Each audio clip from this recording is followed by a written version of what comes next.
اتنی مرتبہ حضرات نے سنا کہ نماز جنازہ میں خاموش کھڑے رہنے سے کام نہیں چلتا. نماز جنازہ اگر آپ میت کو ثواب پہنچانا تو نماز جنازہ آپ کو خود پڑھنا ہو. اور اگر آپ یہ کہیں کہ بھائی ایک آدمی کی نماز پڑھ دے تو دوسروں پہ واجب نہیں، تو جب پیش نماز پڑھ رہے تو میں تو نماز پڑھوں، تو اس کا مطلب یہ کہ آپ میت کو کوئی ثواب نہیں پہنچانا چاہتے وہ اپنی جگہ. لیکن نماز جنازہ میں نماز جماعت کی طرح سبوں میں کنیکشن چلتا.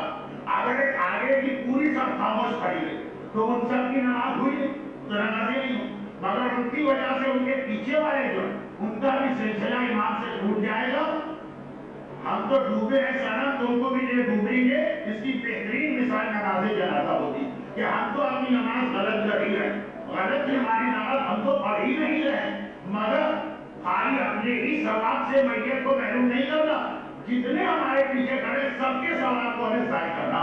یہ نماز جنازہ میں ہم اکثر دیکھتے ہیں.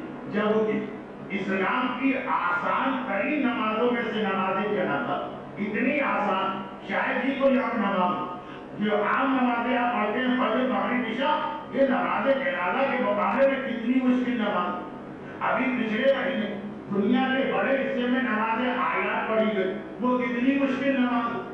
نماز عید و بقرعید بہرحال نماز آیات سے زیادہ مشکل، کیونکہ وہاں بھی خاموش کھڑے رہنے سے کام نہیں چلتا.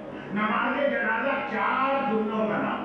پہلا کلمہ ہے جو ہر ایک کو معلوم، دوسرا درود ہے جو ہر مومن کو معلوم، تیسری یہ دعا ہے اللہم اغفر للمؤمنین والمؤمنات، اور چوتھی دعا ہے اللہم اغفر لہذا المیت. یہ 2 جملے اور یاد کر لیں تو آپ ضرورت بھی نہیں خاموش کھڑے رہیں. کسی نے کہا مولانا لیکن پیش نماز تو کچھ اور پڑھتے ہو، لمبی چوڑی بات ہوتی.